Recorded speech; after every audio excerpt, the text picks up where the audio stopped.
Hi there. Welcome once again to Reading Aristotle's Politics. I'm Clifford Bates, and today we are finally getting to this, what I would call this digression in Book 5 of the so called discussion about monarchy. Um, we completed that with chapter 9. We get the text ends with the idea, oh, we've discussed change. Not only have we discussed political change, metabole, and how regimes change and how political change and factional conflict or stasis occurs that causes change in regimes and reasons for change, not only in terms of general principles, but how what are the various functions in the regimes, types of regimes, what are the different varieties by which change, political change, or political change, revolution, and things like metabole happens. Um, we looked at each regime regarding the specific mechanisms of what causes change and the types of ways regimes kind of fall apart, to change from one variety to another. He paired the regimes like he did with the discussion of um, first with democracy, then with oligarchy. Then he talks about so-called aristocracy and polity together collapsing, which is instead of giving them separate accounts. And he doesn't deal with tyranny. He doesn't deal with even monarchy. He doesn't deal with that things. He just ends it and then discusses. He has the two chapters, 8 and 9, which deals with the questions of preservation and a little bit destruction. Though. What preserves is the opposite of what destroys. And vice versa. And he gives us the list of like there's 10 points and then 5 points of in that sense of that first he deals kind of like 10 issues, 10 specific cases he deals with in chapter 8. In chapter 9 he deals with kind of the restatement more generally. We don't get a regime by regime analysis. In fact, I think this is because at many points in other periods when he talked about even changes, he made references to mechanisms by which why a regime will collapse and why it will how you can preserve it elsewhere through alpha text, book 5 and also 4 so far. Okay, we get this. We get an end. We get at end of the 9, we get a conclusion. But now we get this whole discussion. It remains to text. Right? It remains to address monarchy and the things that are naturally apt to the causes of its destructions and preservation. Whoa! He seems now to want to insist that we have to discuss why monarchy. Now, wait a minute, monarchy? How is this a regime? How this is a regime? I thought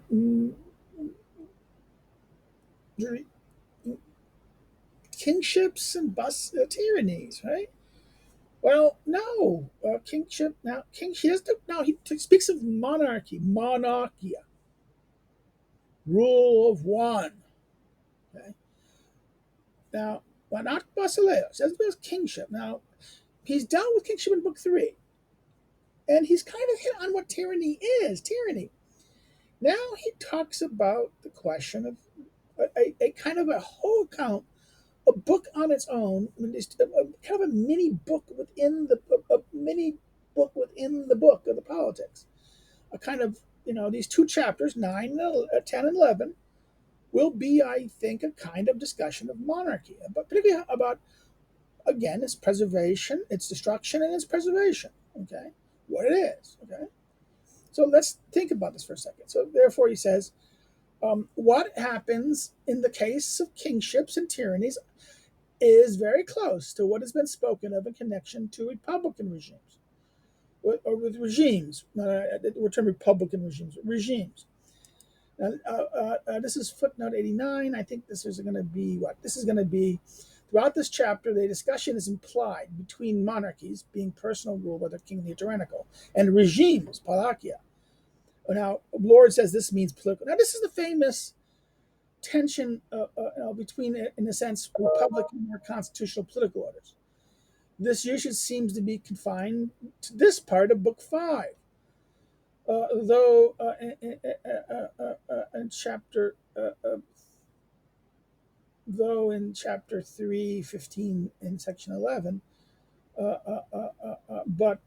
through chapters, you know, and I think it's book 3:15:11.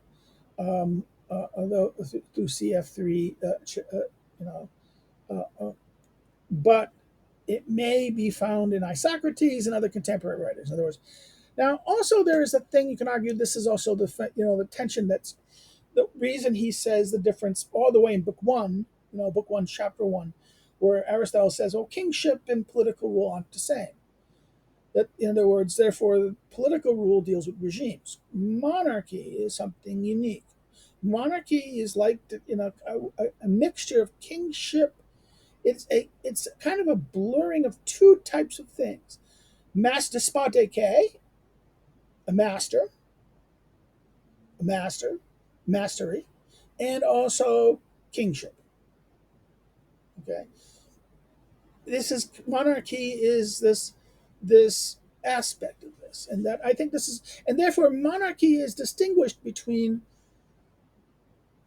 a republican. Well, now this, we can see this also in Roman history, the tension between the Respublica versus the Rex, right? That this is political rule is with the Respublica, and Rex is monarchy, right? And the Latin lex is very powerful. Um, it's almost tyrannical in character. That's why remember we read the story about Oedipus, the play, when it's Oedipus Tyrannus in the Greek is translated often Oedipus Rex, right? Oedipus the king, not Oedipus the king. It's Oedipus the tyrant, and therefore this idea that the Rex has a very negative connotation, and therefore he's going to be saying, when I've talked about about regimes before, this is what has been said. The case of kingship and tyrannies is very close to what has been spoken of regarding regimes, the early analysis.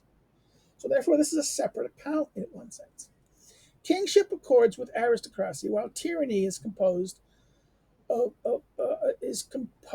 the ultimate sorts of oligarchy and of democracy.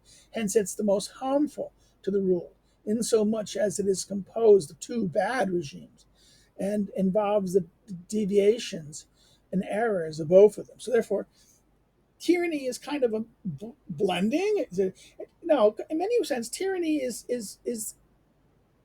he says and I think he's dealt with earlier that it echoes the last democracy, the last oligarchy, right? These have the character of a tyranny, so therefore he's saying that it has the same characteristics of that, and the characteristics of kingship accords to aristocracy, something aristocratic in a sense, whereas regime is therefore now interesting. Regime is republican, public. But wait a minute, too deviant, the extremes of democracy and the extremes of oligarchy are tyrannical. So, two bad regimes, and it involves the deviations and errors of both of them. This was tyranny, right? The origins of each of these sorts of monarchies lie in exact opposite circumstances. Kingship arose with a view to providing assistance to respectable people, the respectable against the people. Kings are selected from the respectable on the basis of preeminence in virtue, or in the action that comes from virtue, or on the basis of preeminence of a family of this sort. So he starts out with the origins of kingship. He seems to suggest that kingship, it is between the tension between the respectable and the people. The king is the one who defends the respectable, right, against the people, right? And he says the kings are selected from the respect on a basis of preeminence of virtue or actions that come from virtue, right? Or on the preeminence of the family, the right family, the highest family, right? This is not kingship. This discussion of kingship is not the discussion of kingship we get in book three at the end of the last, the last 4 or 5 chapters of book three, famous discussion of kingship. Prior to the discussion of the Pombat, it's the chapter on kingship gives us, I think it's 3:14, 15, I think, yeah, 3:15, 14, 16. Just doing from memory, I think so. Therefore, yeah. 13 maybe. No, 14, 14, 14, 14. I'm correct, 14. Chapter 14 of book three. Um, this is where you get the kind of the discussion of the 4 types and 5 types of kingship, the variations of kingship. We get an account of kingship. We don't get an equal account.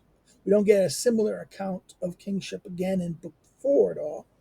It's not mentioned at all. So whatever he says in three at the end of in that chapter in three must hold true. And then we get this big discussion of the Pambas.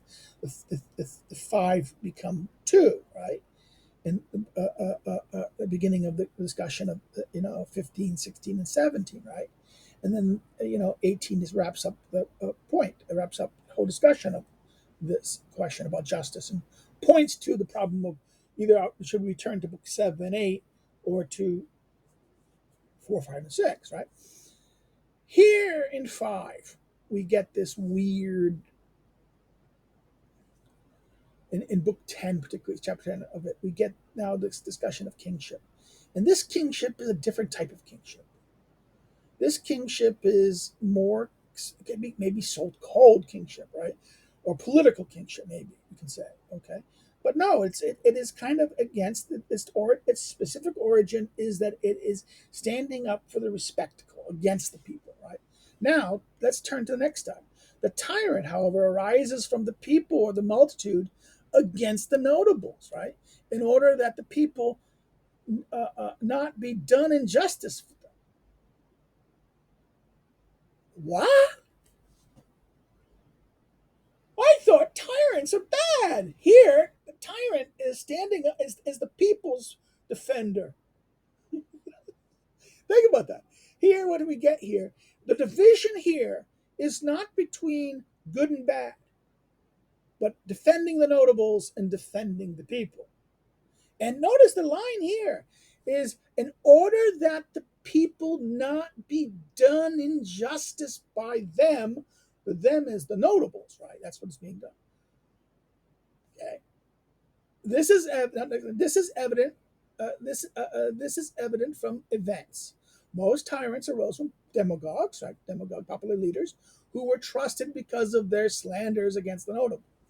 Some now notice something. Now the idea is that the tyrants are people who were trusted by this. Okay, trusted by the people because of their slanders, their attacks, their jives against the notables, right? Some tyrannies were established in this fashion when cities were already grown in size. Some arose prior to these through kings who deviated from traditional ways and strove for the sort of rule characteristics of a master. So wait a minute. Whoa.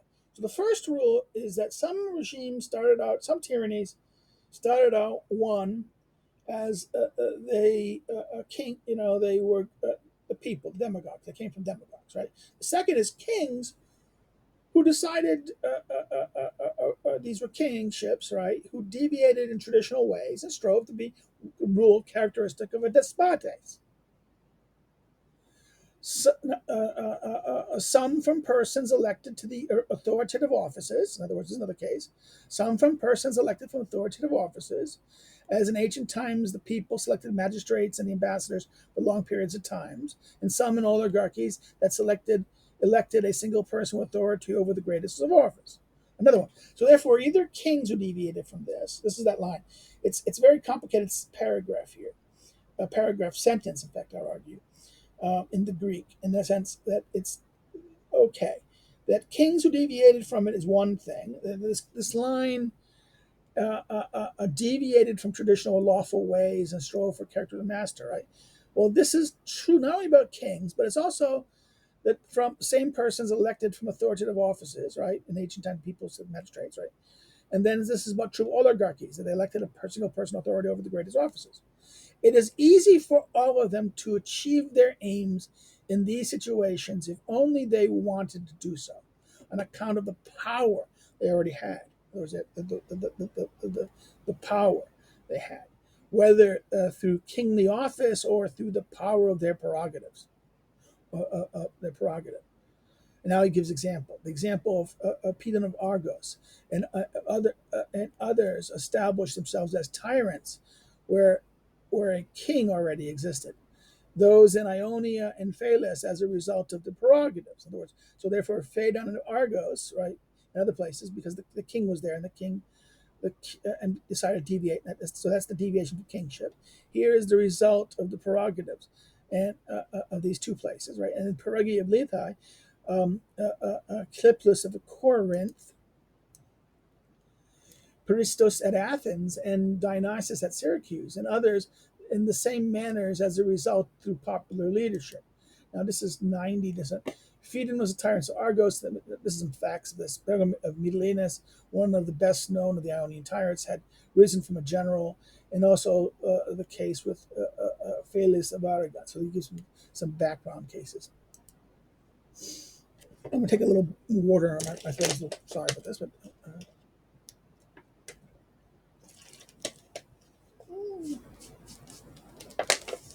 My dirty shirt. Bad teacher, dirty shirt.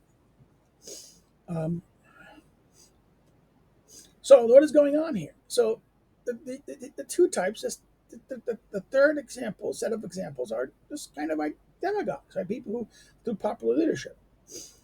Now, now there's a break. And it goes, now, as we said, kingship is an arrangement that accords with aristocracy. For it accords with merit, whether based on individual virtue of a family, or benefactions, or the things together with capacity. So in other words, it's about merit, doing well, something great, something with virtue, arete. The word Greek virtue, arete. This is like excellence, doing the right thing, right?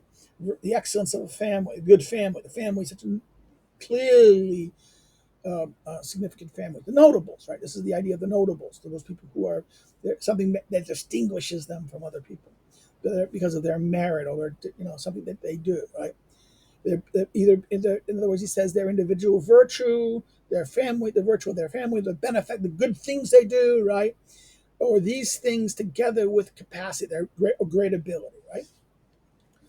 For all of those who obtained the prerogative had benefited or were capable of benefiting their cities or nations. This is where it's interesting. Polises or nations. This is interesting. It speaks both here. That the king not only deals with a city, but also possibly people, right? A nation, an ethnoi. Uh, uh, this is interesting. He doesn't think, Aristotle does not, and this is why maybe the kingship is talked separately. Monarchy is separately, is the question of ruling an ethnoi. Okay, ethnois can only be ruled by kings. They cannot be ruled in a political manner. Aristotle holds. This is a big problem because in our modern world we think of the modern nation as political form. For Aristotle, it can't be politically governed. It can only be governed either through a kingship or a tyrant, either despotically or through because of royally, or a kingly. And therefore there's not political rule, and it somehow can't be political. Okay, but now he goes here, right? For those they can benefit, they're capable of benefiting, right, their cities or nations. Some kept them from being enslaved in war, such as Crotus, and others, such as Cyrus, liberated or founded a city or acquired a territory, such as the kings of the Spartans, the Macedonians, or the Milesians. So, 91 is a very interesting. According to legend, Crotus saved Athens from the Dorian invasion while already king, while some other events referred to as uncertain. The elder Cyrus liberated the Persians from the rule of the Medes and became the first king of the Persian Empire in the middle of the 6th century. Right? The territory acquired by the Spartans, to which reference is made by most probably is Messalina. The origins of the Macedonians, see Herodotus' Book 8, and for the Messalonian kingship, see Plutarch's Papyrus.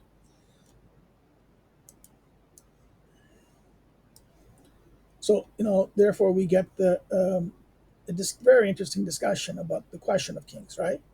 That some are being enslaved by war, some are formed great a city or a great territory, and then others, such as or such as the Spartans, Macedonian, and other kings, they created, liberated them in that sense, right, and founded a city, right? Liberated the Cyrus, liberated the great liberator, or founded a city, right? That's right. It liberated the people and founded an empire, right? Cyrus, for Cyrus, you should look at Xenophon's Cyropaedia, the education of Cyrus, right? That gives us an account of such a ruler. But but again, that ruler is not a political ruler. This is why the Cyropaedia is one of the things people argue, the scholars argue, that Aristotle is criticizing in Book 1, Chapter 1, right? And also Plato. Both Xenophon and Plato are being criticized for conflating kingship and political role. Kingship, master, household manager. In other words, everybody said a household manager, a king, uh, uh, a master of slaves, and a political ruler is not the same. These are not the same, different kind, right? And again, this is why this is interesting that he does this here. That a king can create a city or acquire territory. The Spartans, Macedonians, Messalians. Now, next section, okay, but it's still continuing. A king tends to be a guardian, seeing to it that those possessing property suffer no injustice, and that the people are not treated with arrogance. So again, this is interesting. He's going to protect the property of the notables, the haves, but will not allow. Again, this is the so-called aristocracy when done well. That it protects that, but it protects the wealthy and the notables and their land and property, but it doesn't treat the people badly, right? No, does not treat arrogantly, right? Tyranny, as have often been said, looks to nothing common. Ooh. In other words, nothing common, no beneficial. This is unless it is for the sake of private benefit. In other words, the tyrant is doing is not necessarily doing things. In other words, in other words, if there's a common benefit, it's accidental. It's not intentional.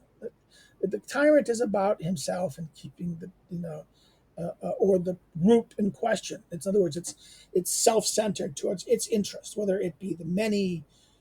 This is why the many or the few or the one, when they are ruling for their benefit, their own utility. That's the famous dichotomy, right?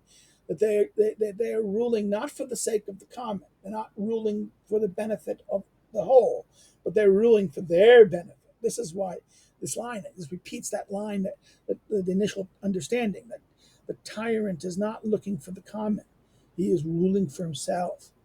And if there is a common benefit that happens, some benefit for the common happens, it's accidental, not intentional, right? It was done because of in other words, it corresponded with it was something that what he got benefit from, or benefit the ruling order. The tyrant's goal is pleasure. The goal of a king is the kolos, the noble, the beautiful. Kolos, remember, beautiful, noble, the beautiful, fine. Um, Kolos, the kolos, the pleasure, and kolos, the noble, this attention. The tyrant's goal is pleasure. The Again, this is very Platonic in the sense. Is the body, the pleasures of the body, is something that a noble, whereas the noble is something higher, elevated. The opposite is the antithesis of the pleasuring of the bodies, right? Hence, the objects of aggrandizement, material goods, are characteristic of tyranny, while that what pertains to honor is characteristic of kingship. So, therefore, the things of aggrandizement, aggrandizements of material, objects of aggrandizement, uh, uh, uh, of the objects of things that no, he's going to say that both. In other words, regarding things that we're going to aggrandize, material goods. A tyrant aggrandizes material goods and pleasures, whereas the king will aggrandize honor. Okay?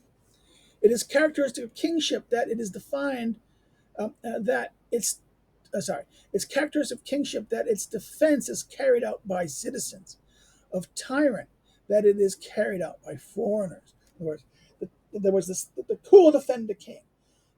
The king will be defended by its citizens. It's very interesting. He uses the word citizens, not subjects. The text in the is citizens. It's not someone those who he's ruled over. Right? It is that's interesting.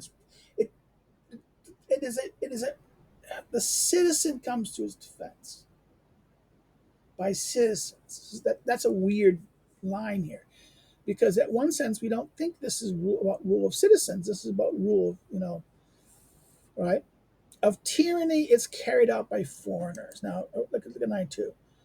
In other words, this is one of the clearest indicators of tyrannical regime was that the presence of bodyguards of foreign troop mercenaries. Okay, this is that idea that in other words, the tyrant can't trust his own, the people that he's ruling over. They're not citizens; they're his slaves in that sense. He doesn't trust his slave. That goes them. That tyranny has the evils both of democracy and oligarchy as evidence. So again, this is again repeating this point that it has the evils of both democracy and, in other words, the worst, the last regime of both. Right, having wealth as its end comes from oligarchy. For of necessity, it does not. For of necessity, it is only in this way that it can both defend itself and provide luxury. So it needs wealth. It can defend itself. And provide luxury, as does its distrust of the multitude. In other words, he distrusts the multitude. This comes from the oligarch. Hence, the subsequation of heavy arms. That means preventing the citizens or people having heavy arms. Okay, I'm going to say. I have trouble saying this word. This is basically preventing the people from being armed, restraining the arms. Sequestration of heavy arms, and the fact that is common to both the tyranny as well as oligarchy is the ill treatment of the masses and the expulsion from town and the resettlement. In other words, they kick them out and they resettle. Right. For example, this was done by the 30 in Athens. Right. This is the example. You kick people, you punish people, get them out, punish them. Resettlement, expulsion from the town and resettlement. From democracy comes their wars on the notables, doing away with them secretly and openly, and exiling them as rivals in the art of ruling and impediments to their rule. So in other words, this is again look at their hostility and their war on the notables, right? Because they're competitors, they threaten them. They threatened a tyrant in that sense as competitors for rule, or impediments to their being able to continue rule. Right? For it is from these that conspiracy arises. In other words, it's interesting.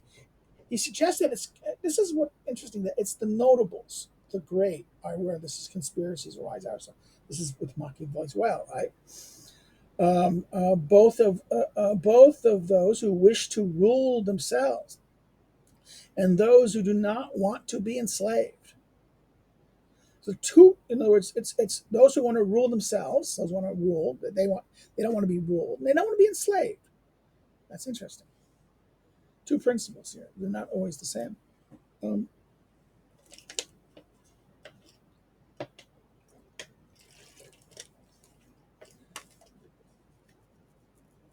One who wants to rule others does not want to be enslaved, but one who does not want to be enslaved does not necessarily want to rule others.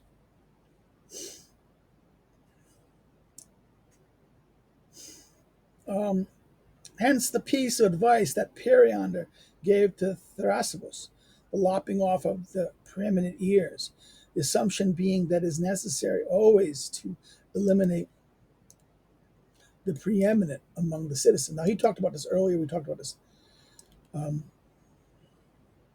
back in Book 3, right, in Chapter 13, about the question of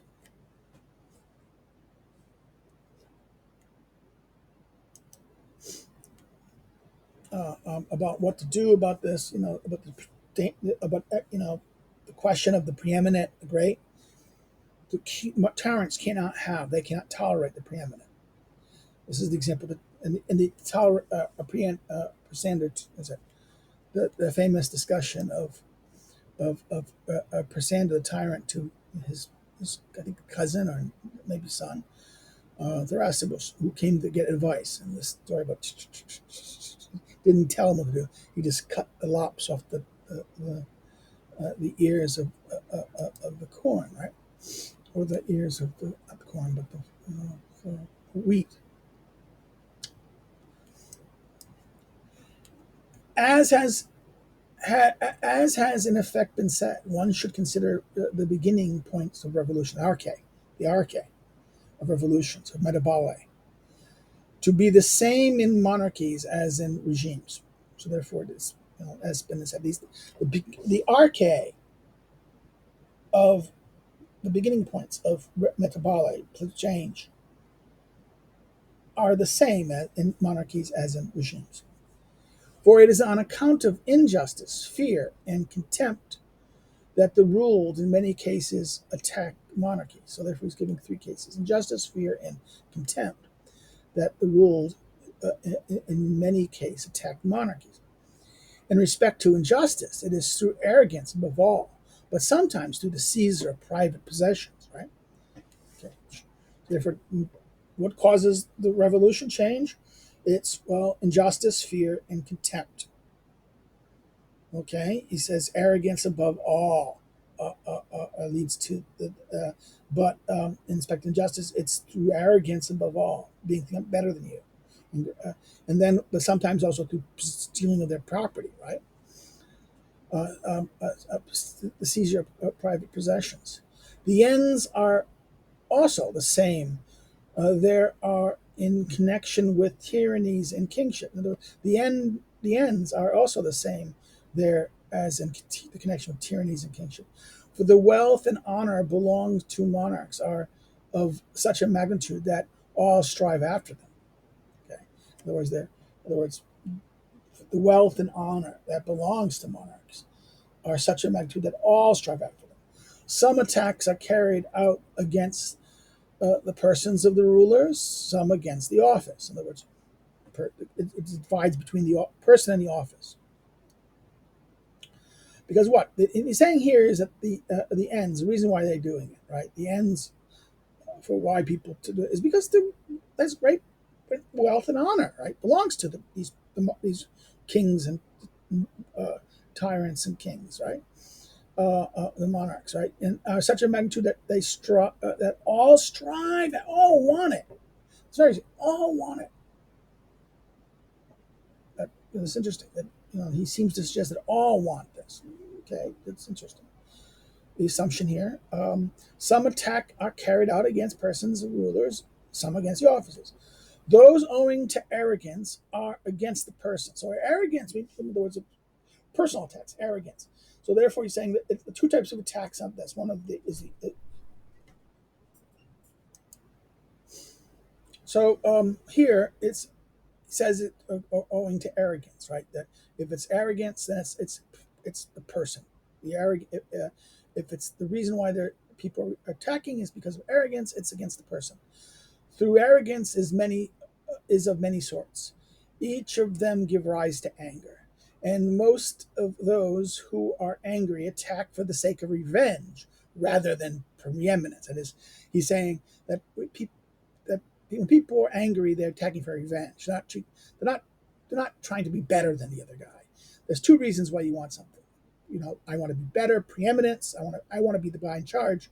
I want to be the guy in charge, or I want vengeance. So therefore, there's a tendency here So now that we just talked about vengeance, right? Now he gives an example. The attacks on the Pistratids, which are the Athenian the tyrants, the tyrants, you know, the family that ruled Athens, that came in because of the people, right?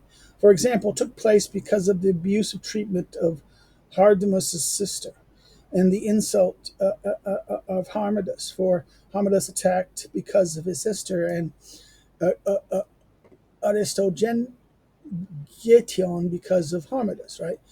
This is that famous discussion. This is the fall of the patricia of Athens. See, Aristotle's own history, I think, the Constitution, the 18th, section 1816, and the discussion in book 6, chapter 54 of Thucydides. Um, they also conspire against Pisander, the tyrant of Ambracia, because when drinking with his favorite, he asked whether he was pregnant yet by himself. It's his homosexual friend. Is he pregnant? Have you got? Have you been? Have I fucked? Have I made you pregnant?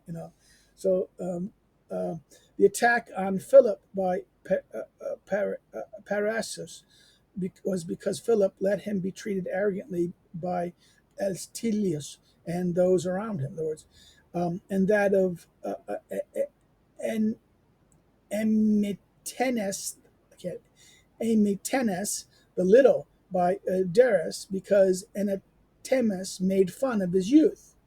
In other words, and of the eunuch against the um, Euagoras of Cyprus on the grounds of the arrogant treatment because Euagoras' son had taken away his wife. Okay, this is again 96 Sander. This is again a discussion of in chapter four, I think chapter four here. Philip of Macedon was murdered by the youth of Parasus in 366. This is from Diotorus' Sisychorus' book, History of these things.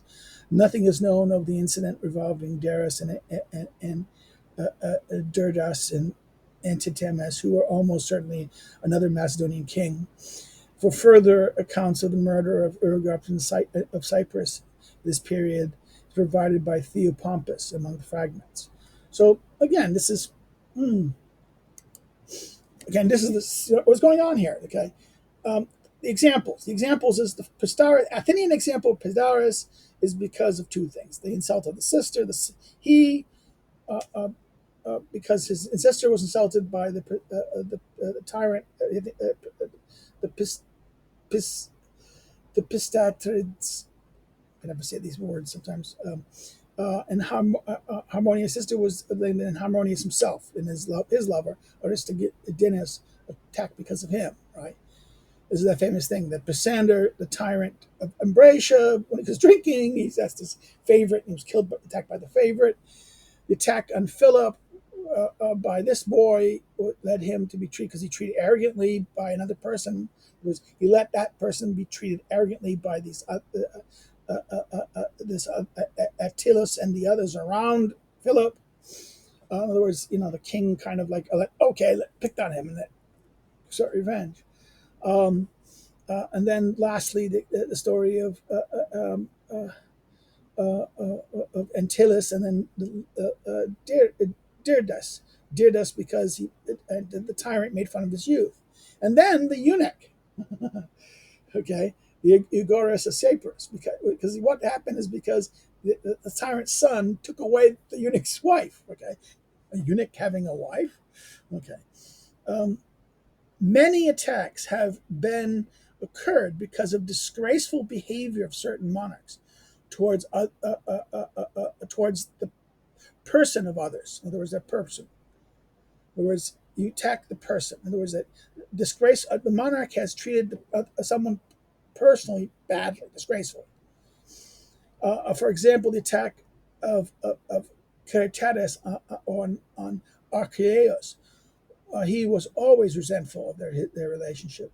so that even a lesser excuse would have been adequate. But he did it because Archelaus gave none of his daughters to him, although he had agreed to do so.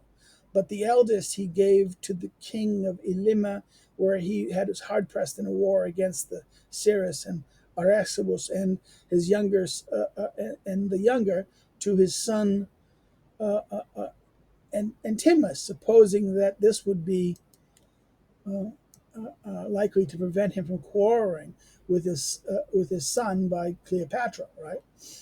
But the beginning point, say arche, of the beginning point, the starting point, nice philosophical term, the arche, the beginning point of their estrangement was his resentment at the sexual favors he provided Archelaus. In other words, he gave secular favors. In other words, his envy of the secular favors that he provided, right, to Archelaus. That's interesting, right? This is, in other words, that Cyrus is, in other words, the king, Archelaus gave. He did it because Archelaus had gave his was promised daughters, right? Resentful of their relationship. Um, uh, Attack of Kratos on Archelaus, right? Okay, Kratos attacked Archelaus because Kratos was promised something, and the son, right?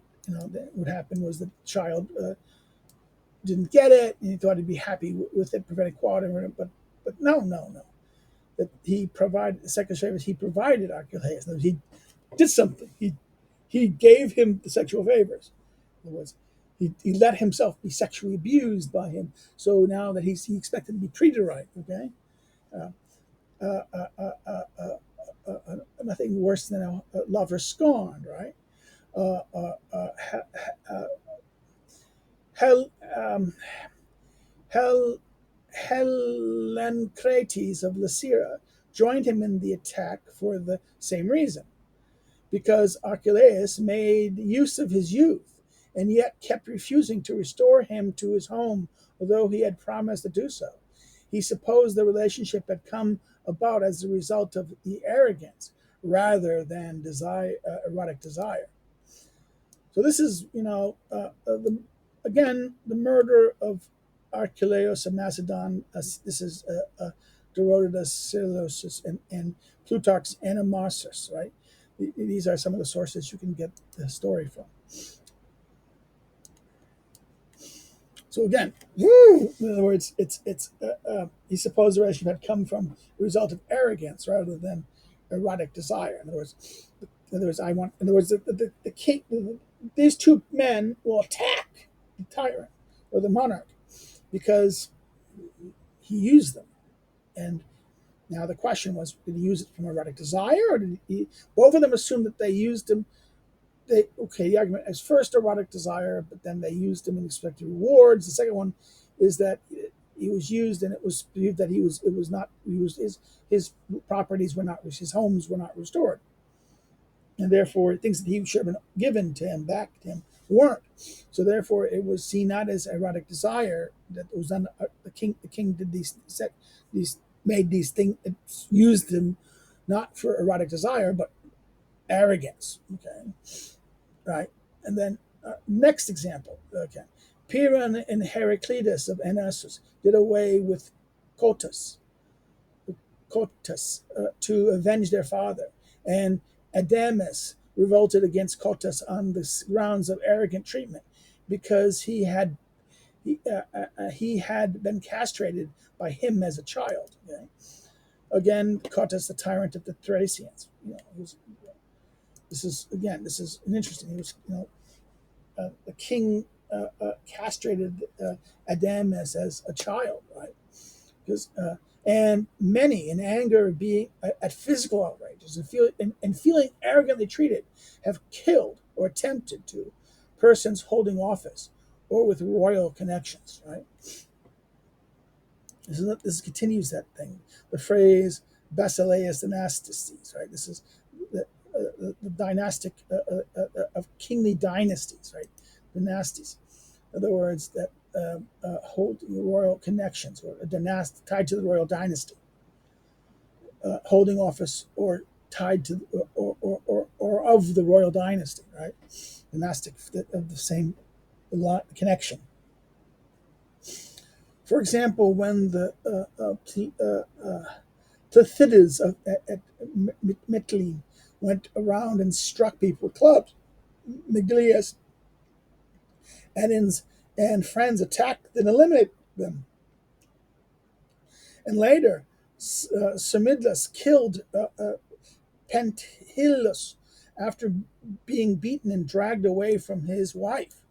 Right. This is the Petilius was apparently the leading family in the oligarch of Mytilene. These events, again, these examples, which date to the 7th century, are included in the poetries of Aclaeus. Right. This is some evidence for that. Right. So this first case is that these at one case, the people when Pedilius had medley went around striking people with clubs, Megalius and his friends attacked him because of that. Right, at Smerdus killed Pentlus again after being dragged. The first guy, Smerdus, was dragged away and beaten and dragged away from his wife. Okay, he sought revenge. In other words, some people, the powerful guy in the oligarchy, there seemed to be a powerful oligarchy where the powerful ones in the oligarchy abuse those below them, right? Decemicus became leader on the attack on Archaeus, having been the first to stir up the attackers. The reason for his anger was that Archelaus had handed him over to the poet Euripides for whipping. Euripides was enraged at something he had said about the smell of his breath. So therefore, in other words, Euripides, the poet, in other words, the tyrant gave Euripides, this guy, to be whipped because this guy said something about the bad breath of Euripides. Okay?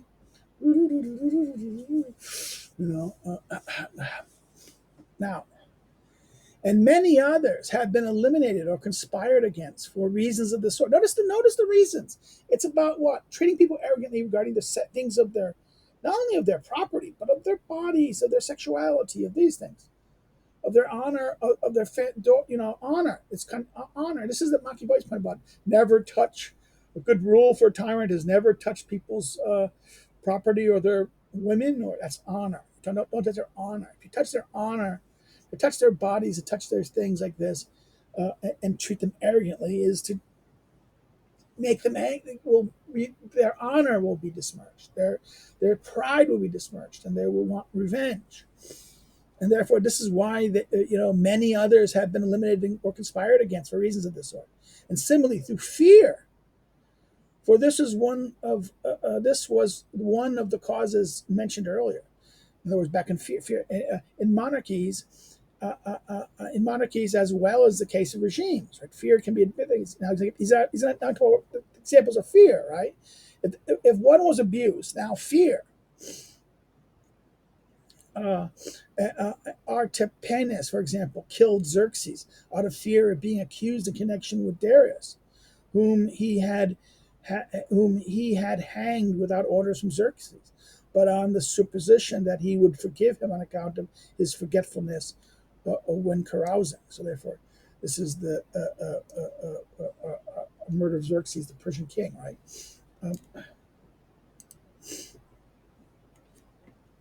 And that Xerxes, was, but he felt he had to kill him because he thought he'd forget, but he didn't. Okay. Other attacks have been undertaken on account of contempt, as when someone saw Sardanapalus carding wool with the women. Those who do, he was taking the women like this. If what the retailers of the story say is true, though it is not, though if not of him, this might well be true of another. Okay, Sardanapalus' attack was used, carding wool.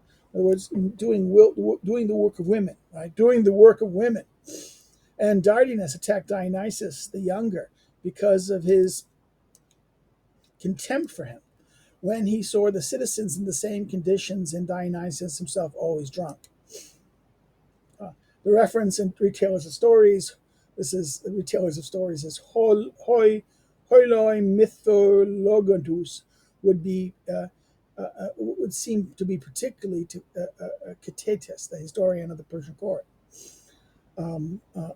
See the famous text, these archives on account of his of Stenopolis. This is where account of Stenopolis comes from, Titus. For the fall of Dionysius II, see Plutarch's Dion. Okay, Life of Dion. Okay,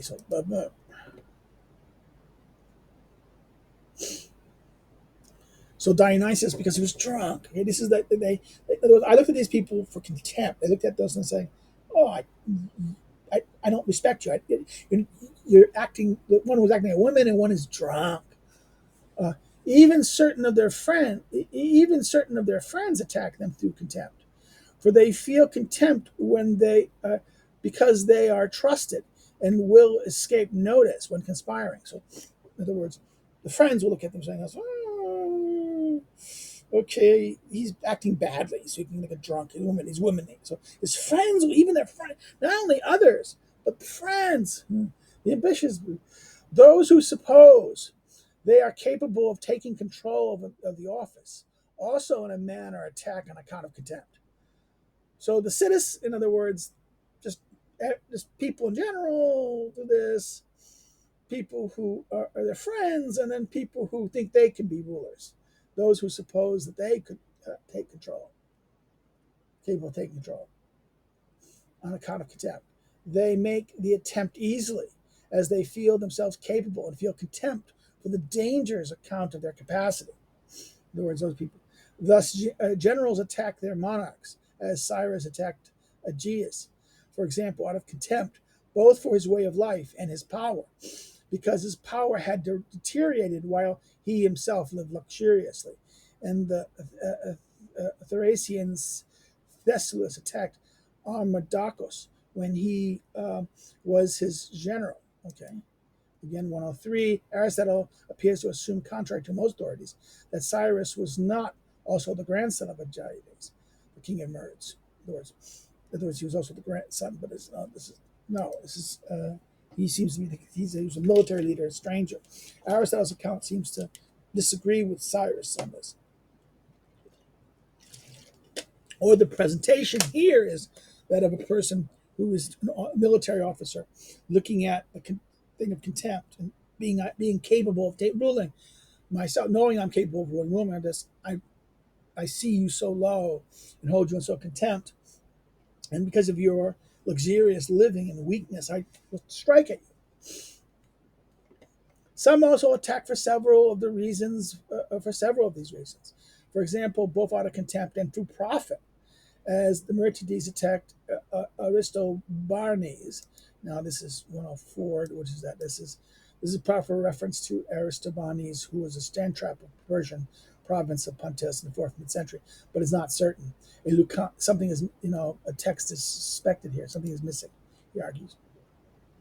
The attempt is made for this reason, above all, by those who are bold in their nature. In other words, and hold a military prerogative from their monarchs. Courage coupled with power produces boldness. This is general theory. Courage with power, boldness. And it is on account of both of these that they attack, on the assumption that they will conquer easily. So therefore, these are people of authority, people who serve an officer, someone who has power, but also courageous. They see that they're bold, and then what happens? They look at their leader or their king or their dictator, and they look at contempt, and they think I can take him out. I mean, maybe that's the problem with the German generals. Most of the German generals older generals had contempt for Hitler. But the problem was maybe their capacity. Maybe it wasn't that the missing thing is not only success, but not only requires boldness. Maybe they were too cautious. They weren't bold enough. That's the famous line, Das, what is it, from Frederick the Great? Das, so audacity to go for it. You need to go for it. Don't be too moderate. Um, of those who attack through ambition, the causes operate in a different manner than in the cases of those spoken of before. So, therefore, if there's a question of, in other words, contempt and those things. In other words, first it was I've done it. I've attacked because I've been angered. I've been insulted. I've been, or my family honor has been assaulted, or I've looked at you with contempt. I just look at you and I go, God. But ambition. I was talking about ambition. People who want to go in power because of ambition. And it's going to differ. Some make the attempt against tyrants because they see both great profits and great prerogatives in store for them. But this is not why each of those attacking through ambition deliberately chooses to court danger. The former do it for the reason mentioned.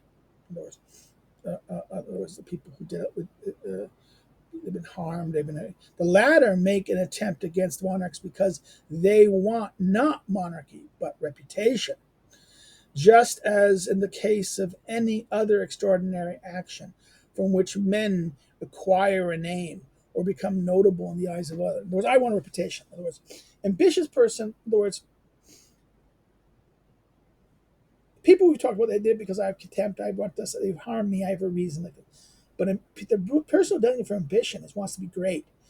They want to make a name for themselves. They look at this action not as because I've been harmed or my interest or profit from this, but rather it's not merely getting control. It's about doing it, accomplishing it. They take control. In other words, they attempt against them, not because they want not monarchy. They want the kingship. They don't say want the kingship. They want the reputation of it. And he says, just as in any extraordinary action from which men acquire a name or become notable in the eyes of others. Those who are impelled by this sort of reason are, to be sure, very few in number. For underlying this, there must be a lack of all thought of preservation in the event of the action is not successful. In other words, the ambitious one who wants it because of reputation. I'm doing it for my name. I'm going to do it for the right reason. I'm going to do this because I believe it's right. And if I don't do it, it's in that sense. And I don't care it must be done, right? And they seem to not care. They as he says, they lack for all thought of preservation. Underlying there must be a lack of all thought of preservation. They're so committed to achieving this that they don't think about maybe they could fail, right? Accompanying them should always be the conception the conception of Dion, though it is not easy for this to arise in many people.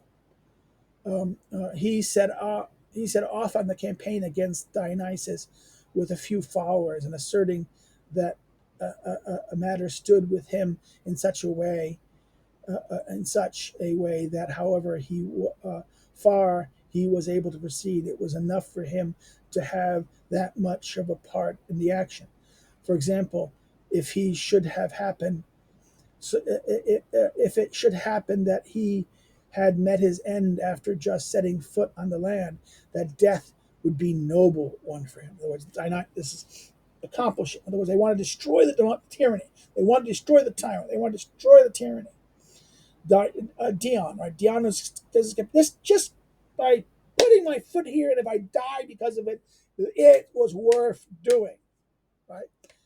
This is that, and this is rare. Aristotle is saying here, again, this is rare. It's not easy for this to arise in many persons. This is why rebellion, and maybe this is why rebellions need few leaders. They need someone to do this. This is why you have to have revolutions and rebellions need someone like this to initiate because they have to sacrifice themselves. Um, I mean, this is that line. I mean, isn't this that whole recent Star Wars thing, Andor? Um, had a very good scene where the guy leading one of the coordinators leading the rebellion, I forget his name, gives a speech on this. It's in a series of Endors, but why am I doing this? You know, what have I paid for this, right? And this is the thing. He seems to suggest that he knows he's not going to get loved and things like this. He did it because it was necessary. It had to be done. And this is why this is rare. That I'm gonna that's in fact that's a wonderful speech that that the character gave. I'm blanking on his name. So again, this is an example of that, right? One mode in which tyranny is destroyed, tyranny is destroyed, just as in the case of each of the other regimes, is from outside. So outside forces can destroy, right? All regimes can be destroyed by the outside.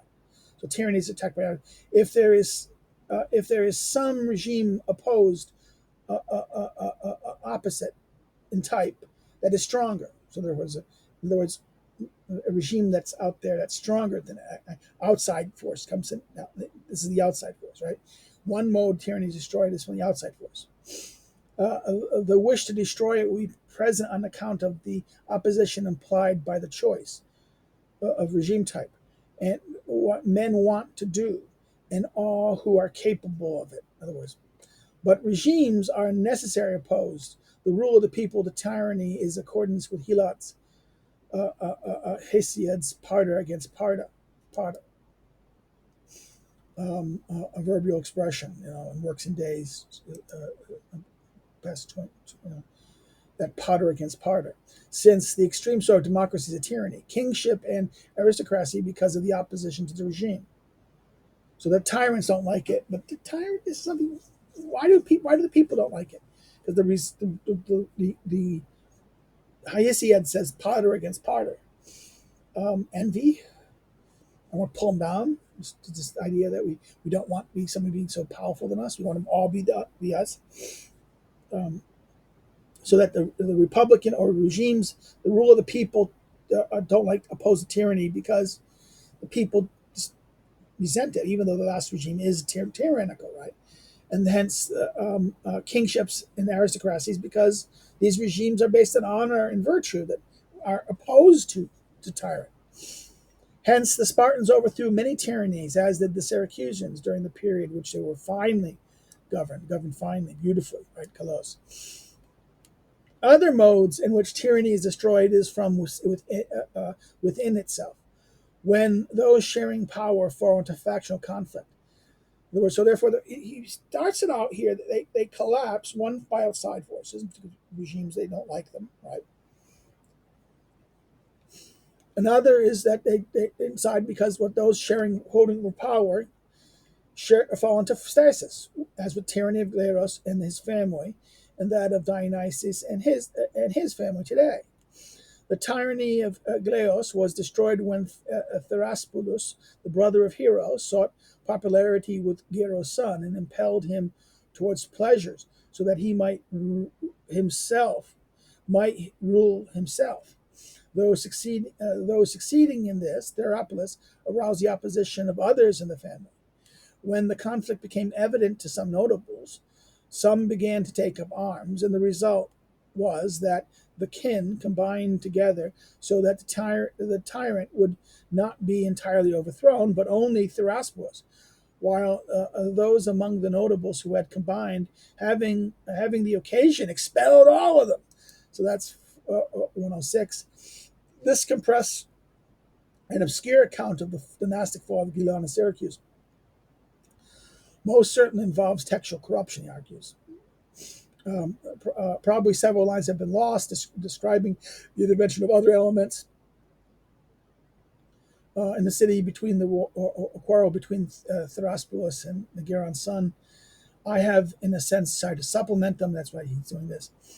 It is stated that at 1216, that Sarepta was ruled as a tyrant for 12 months following the death of Hero. It would, last chapter, chapter 12, right? Um, it would be seem that he was to eliminate Gilo's son from the succession, but only at the price of fatally weakening the position of the entire family with respect to the notables, right? So that he wins, and they insult to institute an aristocracy or a regime, right? A regime. Um, so this whole account about that, right? Now this is these things here is text, additional text, right? Of what happened. Okay, he's adding what he knows about the text Aristotle says.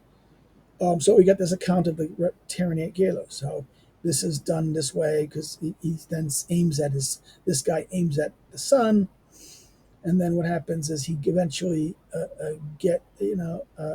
the tyrant um, uh, uh,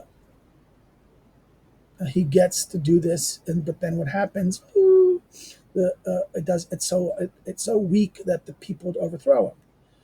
Dion, who was connected by marriage with Dionysus, campaigned against him, and getting the people on his side, expelled him and was himself killed. In other words, Dion was killed. Right? So therefore, that's interesting in that sense. Dion was connected to Dionysus. He did getting people on his side, right?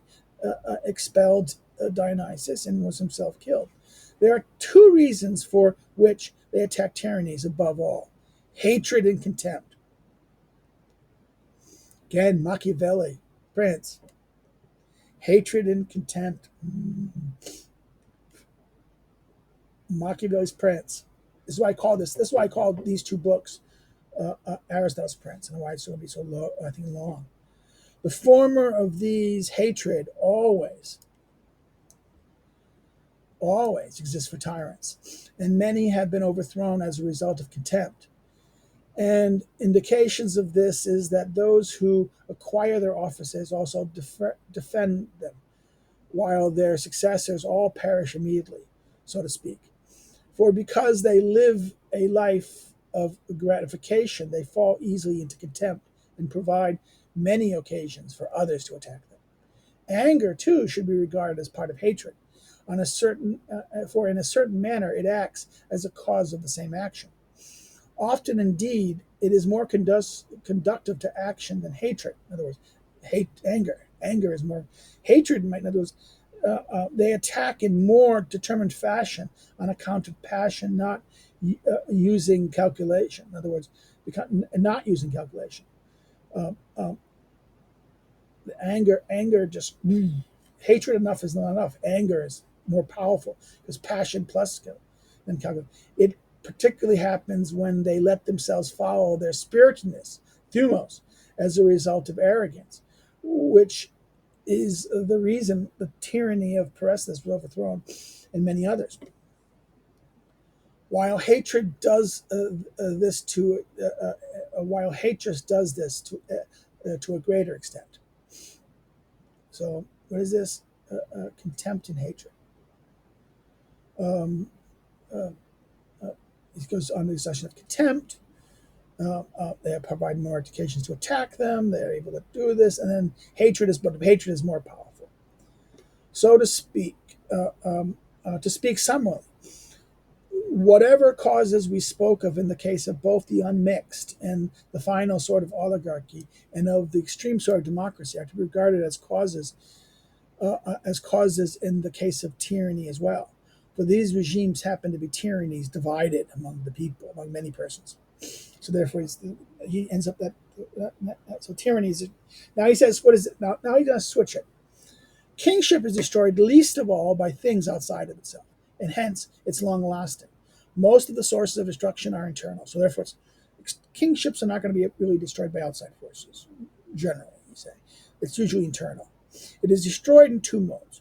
One, when those sharing in the kingship falls in faction, and the other is when they try to administer it more tyrannically fashion and claim to merit authority over more matters and contrary to law. So therefore, they become despotic. They start ruling despotically. hence they act tyrannically. Okay, so that when the two modes are destroyed, one is that there's those who are sharing in the kingship of family that falls into faction. Now, this is the story of Shakespeare's history plays, right? What makes it weak is that I want the king. I want to be king. Okay, and the factional fighting within the family leads to the destruction of the kingship, right? And likewise, what destroys is that they decide to be ruled tyrannically. They claim merit over authority over war matters, and they rule contrary law.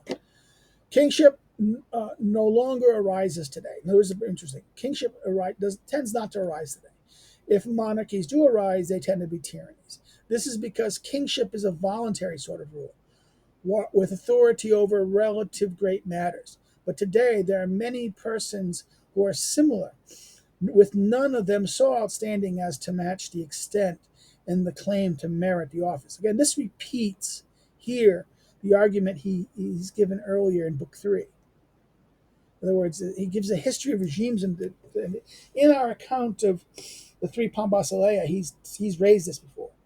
He says that there's a kind of history of regimes that virtue. In other words, as we give more and more people and become dependent, more and more equal because of techne and knowledge, we become more equal. And once we become more equal, we're not going to recognize that greater person, the person of outstanding superiority.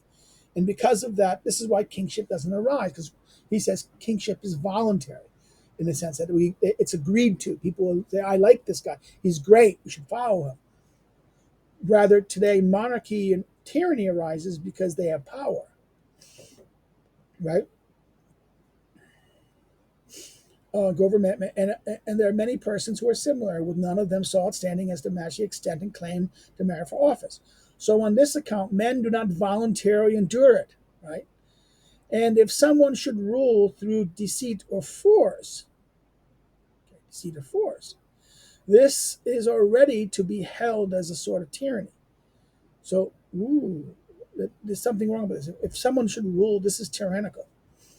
This is this needs this thing here. This line here should modify what he said about deceit earlier. In other words, there's something tyrannical about deceit and coercion. It's despotic, he says, right? And I think he means by here those who should rule through only deceit and force. And kingship based on family, one should. In kingship based on family, one should regard as the cause of destruction, in addition to the one spoken of, the fact that many kings are easy to hold in contempt, as they behave arrogantly in spite of possession only a kingly prerogative and not tyrannical power. The kings act wrong, and they act more power than they should have. They claim more power than they rightfully should have. And since, remember, the king we have agreed to this. In other words, we have agreed to you being in charge, but we don't agree to you bossing us, ruling like this, like a master. And therefore, what happened? And because they don't really hold tyrannical power, there's contempt for their overthrow. Used to be easy. One ruling unwilling persons will immediately cease to be king. One ruling unwilling persons will immediately cease, while the tyrant rules even over unwilling persons. Monarchies are destroyed then through these and other causes. So these are the means of destruction of tyranny, of kingship, of tyranny and monarchy, right? Kingship and tyranny. So therefore we end here. It's been a long one. I apologize. This is a long chapter. I maybe should have made two. I don't want to do this two things. I want to do the chapter by itself. This is my goal, chapter. So this is long, so we're going to stop here. If you have any questions or thoughts that came to you or things that's interesting, please put your comments there. Like it if you liked it, and questions also. Please, I'll answer. I'll answer them when I see them. If you liked it, hit the like button. Subscribe if you've not subscribed already, and get others to subscribe. If you've liked it and you want to share this with someone, share the video. Please pass it and share it. Do it on social media, post it, whatever, how you want to do this. Um, um, if you didn't like it, you can always say put down and say so. What's wrong and what you uh, maybe I can learn something. Okay? Um, you can follow me on social media. Links below. Um, if you want to can help me, this is cost. This is a burden. This takes time. Sometimes I have to do other things, and it eats my time away. I try to make as many ahead of time so I can do this. But it's just help. So if you want to help, you can subscribe, star, approach Patreon on there.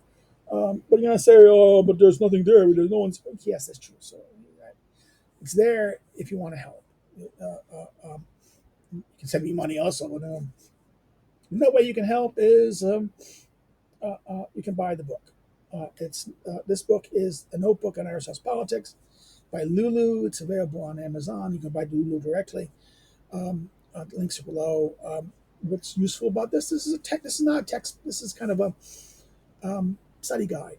It's like a Cliff's Notes, which guides you through the politics. It's not interpretation. It is kind of like a reader's guide where it's kind of giving you tools to be able to understand and kind of go through the text, master the texts of some. Um, it, it is not to be read in substitute of the Aristotle's Politics. I print, so right.